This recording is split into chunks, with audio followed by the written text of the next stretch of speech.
नमस्कार मैत्रिणींनो, माझ्या यूट्यूब चॅनलमध्ये आपलं मनापासून स्वागत। आज आपण पुढचा गळा कसा मेजर करणार आहोत ते तुम्हाला दाखवणार आहे मी।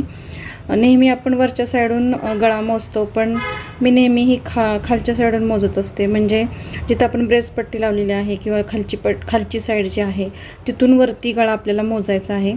तर हा जो कटोरीचा ब्लाउज आहे याचा गळा आहे 7.25। तर इथे मी थोडंसं अंतर जास्त घेणार आहे, कारण वरती आपल्याला कोट लावायचा असतो। तर इथे वरती मी खून केलेले आहे। याची उंची पण फारशी ब्लाउजची नाही आहे, पण गळा मात्र त्यांचा जास्त आहे।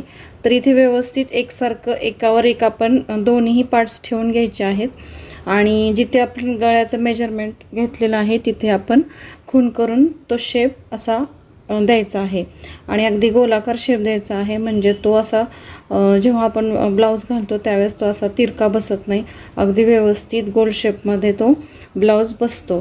तर अशा पद्धतीने गळ्याचं मेजरमेंट घ्यायचं आहे।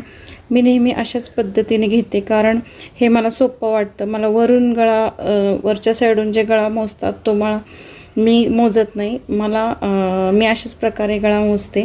आपण जेव्हा कटिंग करतो त्यावेळेस मी साधारणतः 5-5.5 इंचाचा गळा टाकत असते, पण नंतर जेव्हा मी ब्लाऊज शिवते त्यावेळेस जो मेन गळ्याची म्हणजे लेंथ आहे, म्हणजे जी पट्टीची लेंथ आहे ती मी मोजून नंतर हे सगळं व्यवस्थित कट करून घेते। म्हणजे जो ब्लाऊजचा तयार गळा आहे तो आपल्याला बरोबर गळा अगदी परफेक्ट त्याच मापात मिळून जातो।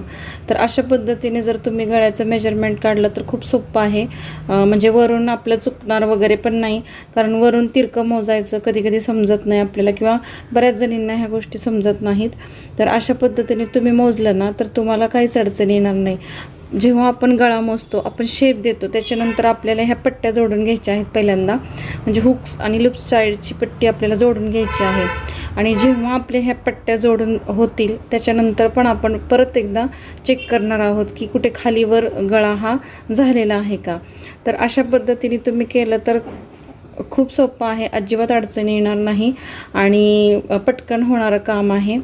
तर तुम्ही नेहमी जेव्हा तुमच्याकडं जो मापाचा ब्लाऊज येतो त्याच्यात तुम्ही त्यांची जो गळा तयार आहे, म्हणजे खालची जी पट्टी हुकाची किती आहे ती मोजायची आहे आणि त्याच्यात थोडंसं 1/2 इंच एक्स्ट्रा ठेवून मग कट करायचं आहे, कारण की 1/2 इंचवरती आपल्याला गोट येतो आणि तो त्याच्यात आपोआप कवर होतो।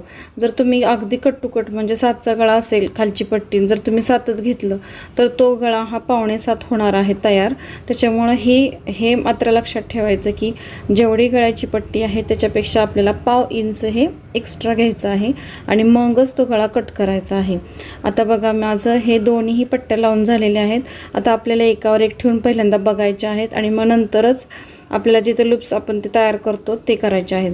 तर इथे बघा तुम्ही हे एक्स्ट्रा आलेलं आहे तेवढं मी हे काढून टाकणार। हे कायमच मोजायचं आहे व्यवस्थित, म्हणजे अगदी आपला गळा एकसारखा येतो। तर हा तुम्हाला व्हिडिओ कसा वाटला, तुम्हाला हा जर व्हिडिओ यूजफुल वाटला असेल तर माझ्या चॅनलला नक्की लाईक करा, शेअर करा आणि ज्यांना ही माहिती शेअर करायची असेल त्यांनी तुमच्या मैत्रिणींना पण शेअर करा। खूप सोपी पद्धत आहे। व्हिडिओ पाहिल्याबद्दल मनापासून धन्यवाद। Thank you very much.